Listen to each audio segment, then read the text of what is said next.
Welcome to Against the Odds. Everyone has a story. What's yours? Sharing your story can inspire and ultimately transform lives.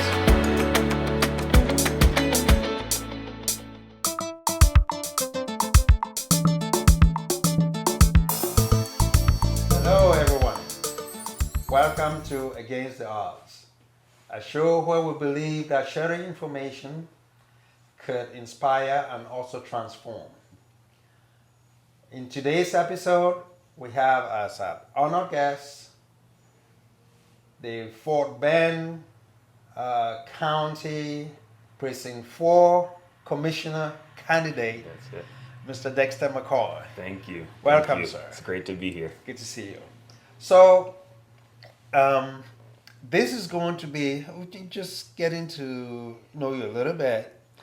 Not really about, who you are right now, but probably how you got to who you are today. Absolutely. And maybe a little bit information that is not yet published.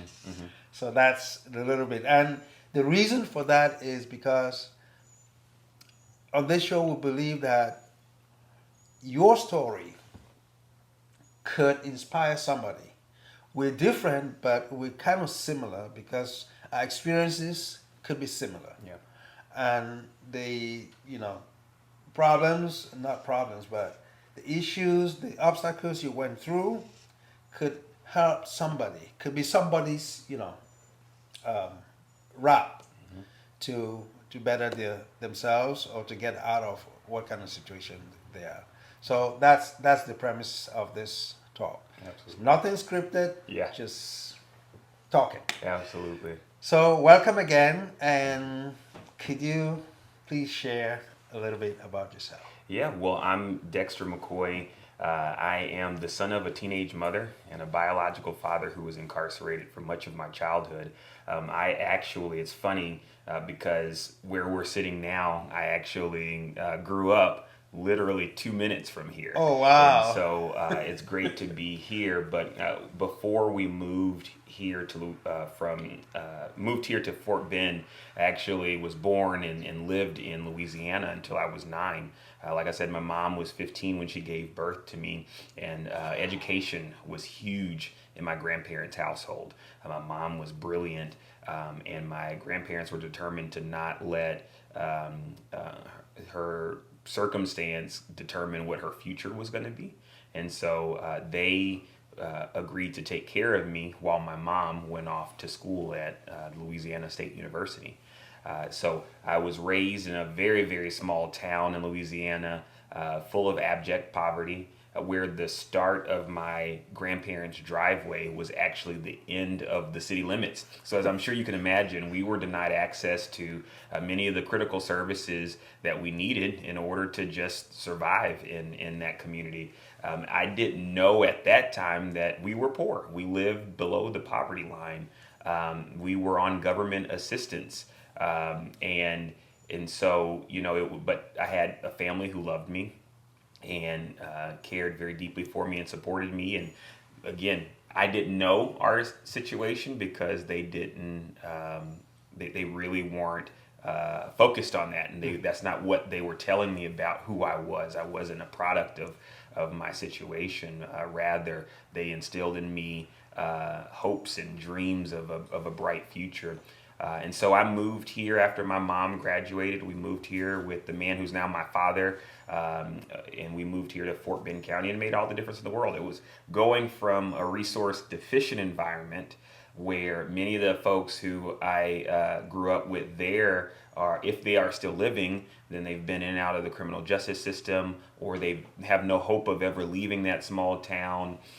But here I am. I've moved to Fort Bend, and then I went on and had the opportunity to do great things like work for or be student body president for 2 terms at one of the top research institutions in the country, to work for the President of the United States of America, and to be the first Black chief of staff to the Fort Bend County judge.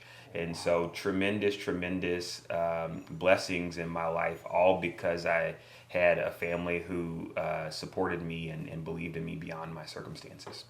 You know, those are the kind of stories that we really like to hear because it seems like you came from rags to riches, that's to say. Boy, Far from riches. I don't have that. well, One day, maybe. Yeah. okay, you know, growing up, I mean, how was growing up? You said you moved here when you were 9 and you grew up with your grandfather. Now, how was environment in the home? How was your home environment? Yeah, it was extremely loving. My grandparents. So my grandma, she was a special education paraprofessional, and so she worked at the high school level with. She worked at multiple levels, but in special education with students who had different abilities, different learning abilities. And so I got to see that firsthand, the sacrifices she made on behalf of her students each and every day. But my grandfather, he actually worked offshore on an oil rig. And so he was gone for a few weeks out of the month. And it was just me and my grandma. And she, I was the apple of her eye, the center of her attention. And that home was filled with so much love. But I will say, I was in that home. My grandparents had a family that they would whenever anyone needed somewhere to stay, my grandparents' house was that house, and they, as a result, and my grandma ended up taking on caring for some of her cousins' grandchildren, one of my cousins ended up being someone who abused me. And that was a highly traumatic experience. So you had in this household so much love, an abundance of love, but something going on, behind the scenes that was incredibly traumatic, and that caused me to question myself a lot and who I was and myself in relation to other people and what my self-worth was. And so, that continued to be a thing throughout my life. But it wasn't a product of a lack of love. I think it would have been way worse had I not been in that environment. But it was more so a product of just the situation. So I hear you say about the traumatic experience, and I can imagine the kind of turmoil that goes on in a child's Yeah. mind. So how was that ever resolved? Maybe in the home? Yeah. Or Well, so you? it went on for a little while, and finally, I reported to a neighbor. One day while we were out playing, I just blurted it out to one of my neighbors who was a little older than me. She ended up telling her family, and they told my grandma, and immediately the police got involved and removed my abuser from the home. I was able to get the help and support and the therapy that I needed. But yeah, it was very difficult, and I will say that there are a lot, and I work in this space now. I'm on the board of Child Advocates of Fort Bend, and I get to see firsthand what those situations are like when children are abused and they don't have that sort of care and support, and they think that it's their fault that this is happening to them, and so they feel they carry a weight with them. I can identify with that because I went through that, but I was blessed to have supportive folks in the home. I didn't have to be removed from the home. I was able to stay in that place full of love and support, and that just meant that my grandma at that point kept a greater eye on me. Gosh, I'm sorry about that. So do you think that experience maybe shaped who you are today? And if so, how? That's a good question. I definitely know that it has shaped who I am today. It has informed how I approach relationships. And I feel everything deeply. My wife will tell you I'm a big crybaby. When there's a romantic movie and there's a great scene, I feel it deeply. When there is something we're watching or we see something going on in the world, I feel great anger because I feel everything deeply. I am very empathetic. And so I often take on the feelings and emotions of other people. But I think that's all informed by my past experiences. I was blessed to be able to get therapy and have to be able to put words to what I had experienced. And so then that taught me the value of speaking up and talking to people about our struggles. And so that as I've gone throughout life, fighting for the most vulnerable among us is huge. That the sense of justice is huge because I know what it was like to have that taken away from me, my dignity taken away from me. But I also am blessed to know what it's like to have my dignity restored. And so in everything that I'm doing in my life, it definitely goes back to my experiences, but it's rooted in a sense of wanting to do the best that I can for the people around me. What would you tell another 9-year-old out there who probably is going or has gone through that kind of experience? What would you tell them to, I don't know, to help them, get through that experience? Because by all accounts, you rose from that, and you succeeding. Most people don't. Yeah. Most people just shrivel and from those kinds of experiences. So if there was a child out there, a person who had gone through that experience, what is it that you can share with them? Well, I would say that it's not your fault. First and foremost, it is not your fault. And that it is not who you are either. The thing that has always kept me going throughout those experiences and then throughout life has always been that I am more than where I am right now. And I tell a story too now. I share this a whole lot more when I speak to groups of students. Is that I wasn't the most confident person when I was younger as a result of some of my experiences. And there was this one girl in 7th grade who I really, really, really liked. And, typical, situation of I wrote a letter to her, had the check box, will you be my girlfriend, yes or no? I gave it to her and hurriedly, and then I, ran down the hall, ran away, and then, I'm thinking, well, she's going to go somewhere in private and open it and respond and all that. Well, she stands right there, surrounded by her friends, and opens the letter. And so I see that, and then she and her friends bust out laughing, much like you're laughing right now, right? And man, that crushed me. That brought back all of those feelings of doubt, lack of worth, and I in that moment gave that young lady the pencil to write my story, and I gave her the ability to define who I was. Well, I had an aunt who that next morning was a Saturday. My aunt came over for breakfast, and when she saw that I was moping and I was down, she said, "Do you know who you are?" After I told her what had happened, and I said, "What do you mean?"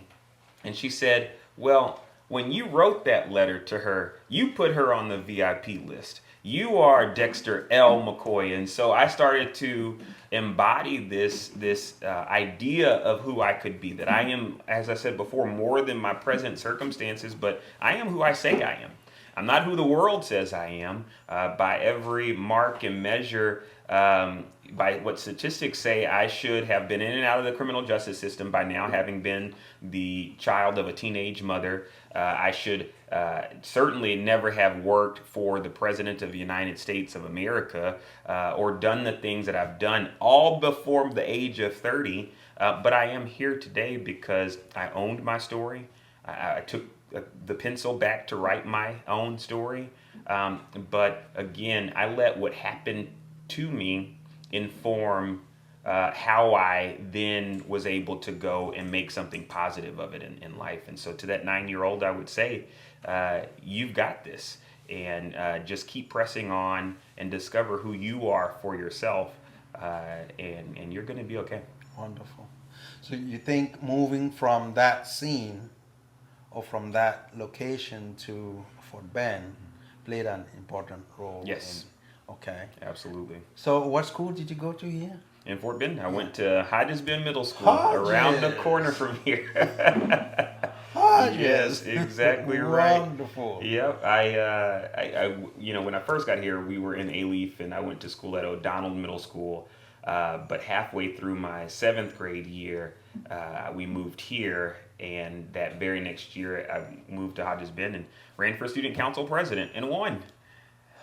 So what was, and how old were you then? At that time, I don't know, what are you, like 12?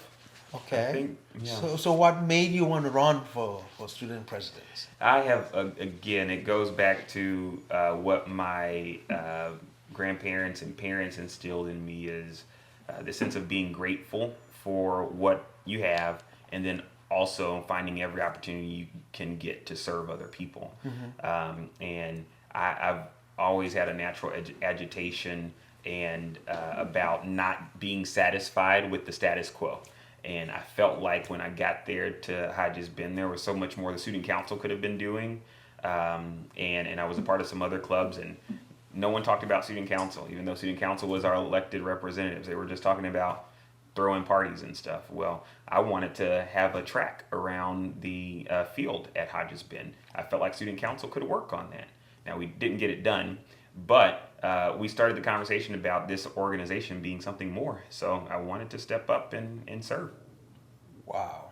At that age, you had the foresight of having to do that. Mm-hmm. So, okay, walk us through your transition from that to, who you are. I know, when I was looking, at your bio, you went from here to Boston, mm-hmm. and then all over the place. Yeah, absolutely. Okay, so how did that, let me take it back, because not a lot of children your age, at that age, could even think, could have the foresight, could have the vision to even think that they could do something beneficial for the school. How did that come about? I'm just curious. What was the point where you had, was it instinctual? Was it? I honestly don't know. I think being an only child for so long, and I have much younger siblings now, but being an only child for so long, I was used to, getting validation and attention and validation for the things that I wanted to see. Mm-hmm. So my parents always were highly supportive.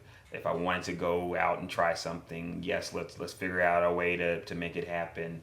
And so I just went through life with that. Yes, I can do this. Why not? Serving at church was huge for me too, because very simple example. I led the youth ushers at my church. Ended up, rising to lead the youth ushers at my church. I thought that the process that they went through to help for an efficient flow of service, and then to train all of the youth, could have been better. And so I went home, got on PowerPoint, made a diagram, put together a whole plan, and then I said, hey, I think we should do it this way. And I had folks at church who were like, okay, you did it. You made my life easier. Go for it. Absolutely. Wow. And so it's always been, again, I go back to community. there's nothing special about me, but there's everything special about the community that raised me, and always encouraging and supporting me, not telling me. I think about 1 Timothy 4:12 that says, don't let others look down on you because of your youth, but be an example to others in your word, your speech, your truth. And that has always been a mantra for my life. Just because I'm young doesn't mean I'm not qualified. I believe that God doesn't choose the qualified, He qualifies the chosen. And so, I've always been, that's something that has always been spoken over my life. And so when it came to seeing something, it's like, I'm going to speak up. Not adults didn't always like it, right? They did not always like it. But even still, I don't know how to shut up, I guess. So that's definitely been something that has pushed me. When I was looking through, reading, I noticed that you did journalism. Yes. In college, and I was like, I felt intimidated. How am I going to interview a professional? Far from it. So, was that outspokenness the thing that drove you to journalism, or how did you get to choose to do journalism? Yeah, well, so I actually went to school on a music scholarship, and my goal was to. So let me back up. Part of what fueled my self-perspective is my grandma used to always say you could be whatever you want it to be. If you want to be president of the United States, you can be president of the United States. And so that got locked in my head, and it's like seeing Bush on television all the time and the influence he was able to have, and seeing President Obama. I will never forget watching the 2004 Democratic National Convention on C-SPAN. I was that kid in elementary, middle school who watched C-SPAN. Wow. And seeing him speak, and when he spoke the words, we need to discount the narrative that black youth reading a book is acting white, that spoke to me because I was bullied because I was the kid who had shorts on at school with a t-shirt and I always had my shirt tucked in. I carried myself differently. My interests were different, but the fact that the president of the United States could say those words and they touch somebody and actually inspire folks towards something better in their lives. Yes, I had a desire at that point to serve at some level in the community. So to fast forward, when somehow though, my thought, I was highly involved in band here, I was going to study music, go teach music, and then at some level from there get involved in public service. Well, halfway through my collegiate career, I just wasn't satisfied with what I was studying. I felt like it was very limited, and I would spend a lot of time in the basement practicing my saxophone and piano, and I felt like I could be doing so much more. I was also highly involved on campus, president of the Black Student Union, we had an admission student diversity board helping to attract more students of diverse backgrounds to our campus. But I saw as I was working in Boston Public Schools as part of my program, I saw that there were systemic issues that were going unaddressed in the schools. And I had this urging to try to get to the bottom of what these issues were. Well, I had a counselor at school who said, well, maybe you should think about a different major, and maybe it's time to change. And so with wanting to sharpen my investigative skills, at the time I was just elected for my first term as student body president. I wanted to be able to know how to effectively put voice to issues that students in our community were facing. And so I switched to journalism, and it made all the difference. Wow. So it sharpened my ability to ask the right questions to get to the most necessary answers, and then how to take that and put it into a plan for how to address these issues. Mm-hmm. Journalism helped me get my start in that regard. So I can see the trajectory from not shutting up as a child to the leader that you are today. Now, from that point, did you have a bigger vision? You know, at that point, doing journalism, what was your main focus? What was the vision that you had behind the reason for wanting to put, you know, words or eyes to the issue? How did that, you know, impact you? I guess the bigger vision was, that's a good question. I think at that time it was finding a way to, I don't know, bring large scale attention to basic issues people were facing. You have to take into account one, where I came from, and then where I ended up here in Fort Bend County. And there's a reason why the quality of life is what it is here versus where I came from, right? There are a lot of systems that need to be changed and addressed so that someone who's born in that small town their life isn't determined by their zip code, but we all have access to the same resources, Right. And we know that that's not true. My bigger goal and vision was to be able to expose those systems of inequity and to be able to hold folks accountable for addressing them. And so I guess that's kind of what led me through my journalism program, and then after that going on and working in DC, is that exposing issues that exist. And the whole way I ended up in DC was as I was in my second term as student body president at Boston University. I was chair of the Boston Council of Undergraduate Student Presidents, and that represents 60 plus colleges or universities in the greater Boston area, and so that's a lot of students. At that time, a major issue was that the Stafford loan interest rates were set to double, and which meant that it was going to be more expensive for folks to get a higher education, Right. which means fewer people would have access to it. And so I was a part of a national coalition of student government presidents, and I went to DC to advocate on the Hill and at the White House for some action being taken to stabilize the rates. And that led me to a meeting in the West Wing with Dr. Biden and then Secretary of Education Arne Duncan.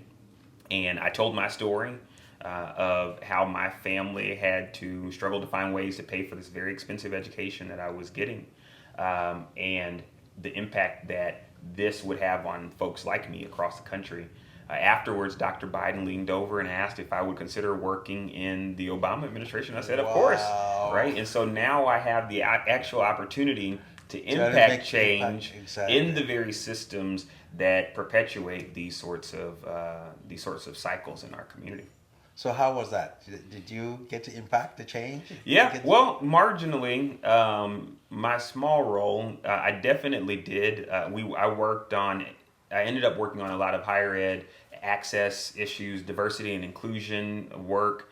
In the role that I had, I was an aide to the Secretary of Education, and I worked with the Chief of Staff on just the operations of the U.S. Department of Education.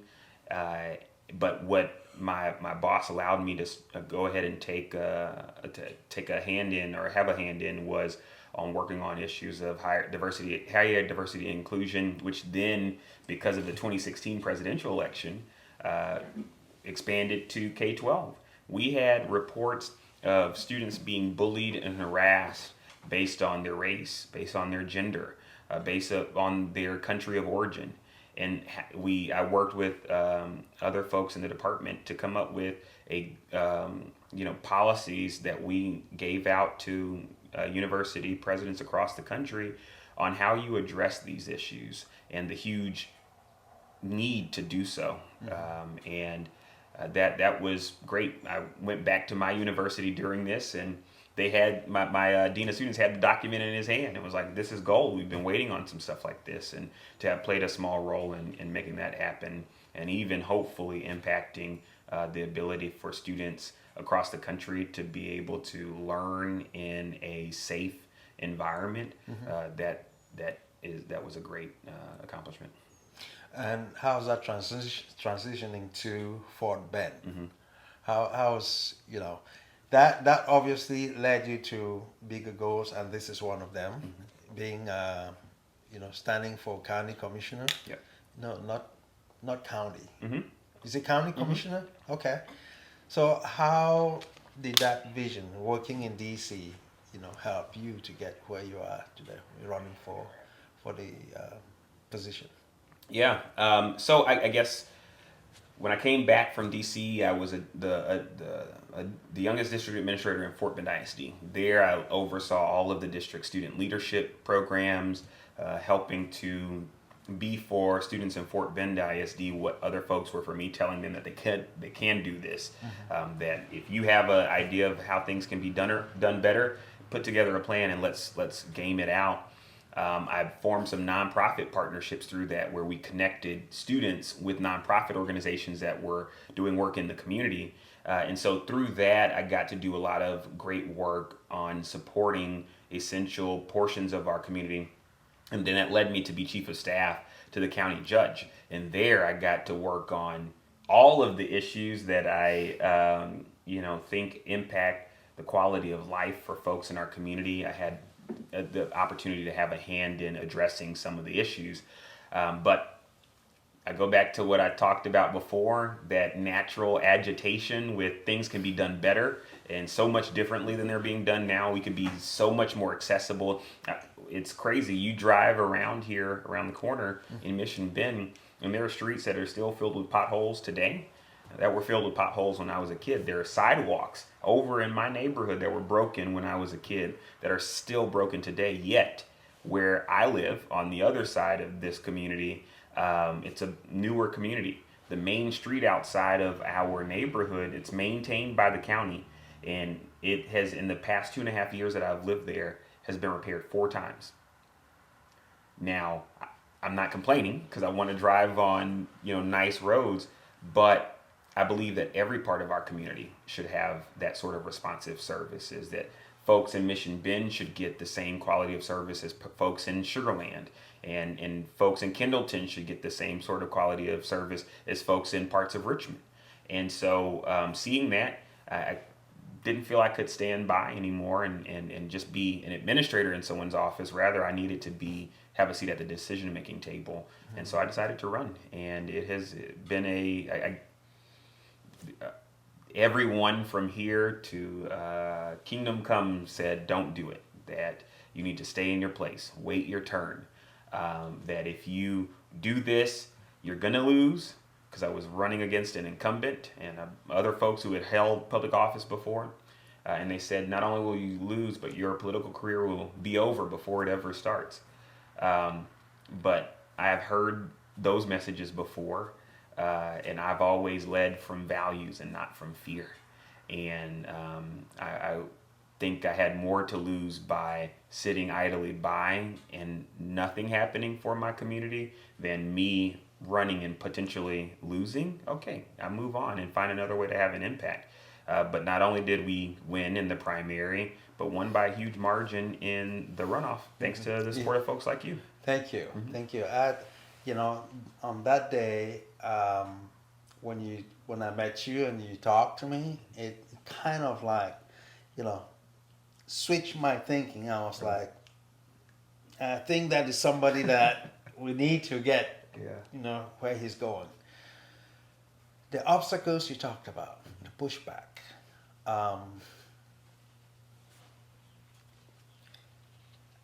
I hope you win. How are you going to try to overcome that? The obstacle. Because it appears to be a systemic problem. Now, what do you think you're going to do to overcome those obstacles? Yeah. Well, I think majorly I have overcome many of those, in that folks saw how hard I work, that I am willing to do whatever it is that's necessary to get the job done for my people. And so the tone has shifted now that I am my party's nominee for this role. Right.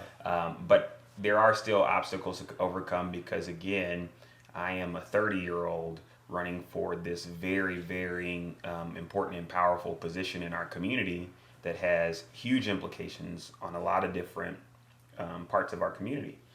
And so I think I will have to just put my head down and make sure that I'm connecting with the community, trying to put voice to their issues, not my own, and work with my colleagues on Commissioner's Court to come up with solutions that benefit everybody.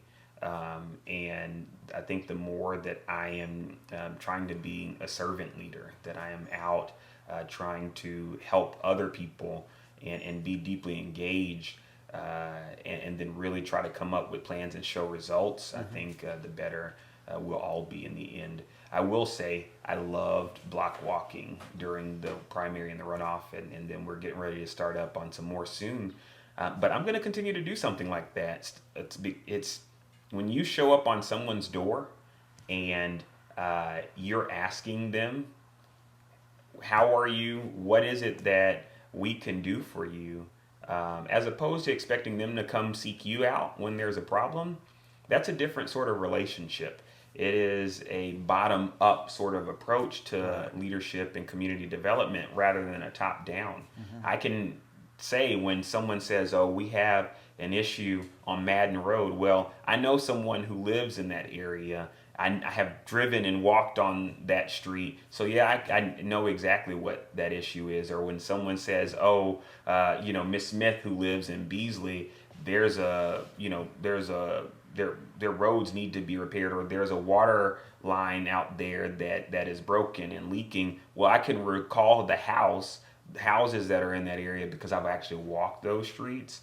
I think that says something. And so when it comes to overcoming these obstacles, the more I work, I think the more folks will come into wanting to work together.